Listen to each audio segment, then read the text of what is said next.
राजस्थान का इतिहास हमेशा से ही गौरवशाली रहा है। राजस्थान यानी राजाओं का स्थान। कहते हैं कि राजपूत राजाओं से रक्षित भूमि थी, इसलिए इस राज्य का नाम राजस्थान पड़ गया। ये राज्य राजपूताना शान और शौकत और सभ्यता के लिए जाना जाता है।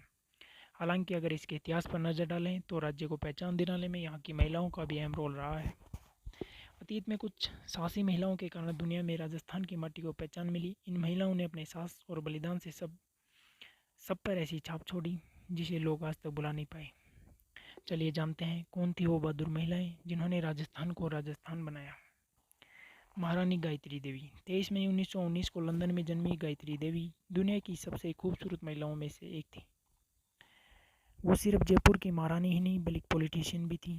गायत्री देवी ने अपनी शाही लाइफ स्टाइल और दबंग अंदाज से सबका ध्यान खींचा और आज उन्हें पूरी दुनिया जानती है। हाडी रानी। मेवाड़ की हाडी रानी ने अपनी मातृभूमि के लिए जो किया उसे आज तक भुलाया नहीं जा सकता। 16वीं शताब्दी के दौरान हाडी रानी का विवाह सलुम्बर के राव रतन सिंह के साथ हुआ था। दोनों के विवाह को एक ही दिन हुआ था कि युद्ध ने उनके द्वार पर दस्तक दे दी। मातृभूमि की रक्षा और मान सम्मान के लिए हाडी रानी ने अपना सिर काटकर सैनिक को दे दिया ताकि उनके पति का ध्यान प्रेम पर नहीं बल्कि मातृभूमि की रक्षा पर हो। रानी पद्मिनी। चित्तौड़ की रानी पद्मिनी जितनी खूबसूरत थी उतनी ही वीर और बुद्धिमान भी थी। अलाउद्दीन खिलजी ने जब रानी की सुंदरता और वीरता के बारे में सुना तो उन्हें पाने के लिए चित्तौड़ पर हमला कर दिया। युद्ध के दौरान रानी को खिलजी के आगे आत्मसमर्पण करना नामंजूर था, इसलिए रानी ने लगभग 1600 महिलाओं के साथ जौहर कुंड में आत्मदाह कर लिया। रानी पद्मिनी के इस कदम की वजह से आज दुनिया चित्तौड़ किले और पद्मिनी पैलेस के बारे में बखूबी से जानती है। मीराबाई।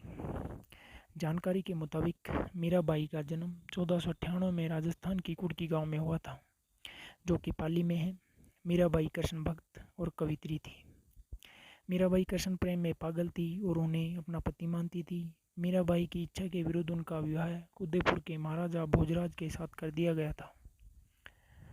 शादी के कुछ समय बाद ही उनके पति की मृत्यु हो गई। पति की मृत्यु के बाद लोगों ने उन्हें सती होने के लिए कहा, लेकिन उन्होंने ऐसा नहीं किया। मीराबाई ने समाज की रूढ़िवादी विचारधारा को तोड़ते हुए सती होने से इनकार कर दिया। यहाँ तक कि उन्होंने अपना श्रृंगार तक नहीं उतारा, क्योंकि वो दिल से मुरली मनोहर को अपना पति मानती थी। घर वालों से परेशान होकर मीराबाई ने द्वारिका जाने का निर्णय लिया और वहीं कृष्ण भक्ति करने लगी। कहा जाता है कि 1557 में उन्होंने कृष्ण भक्ति करते हुए जीवन की अंतिम सांस ली। पन्नाधाय।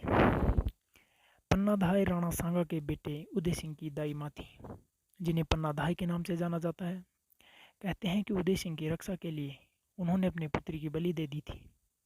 जानकारी के अनुसार पन्नाधाय का जन्म 1490 राजस्थान के पाडोली गांव में हुआ था। माना जाता है कि उन्होंने उदय सिंह को बनवीर के हमले से बचाने के लिए उन्होंने उदय सिंह की जगह अपने पुत्र को सुला दिया था, जिसके बाद बनवीर ने उदय सिंह समझकर उनके पुत्र की हत्या कर दी थी। यही नहीं, वो उदय सिंह को लेकर काफ़ी दिनों तक कुंभलगढ़ के जंगलों में भटकती रही। राजस्थान की इन सभी वीरांगनाओं को मेरा सलाम।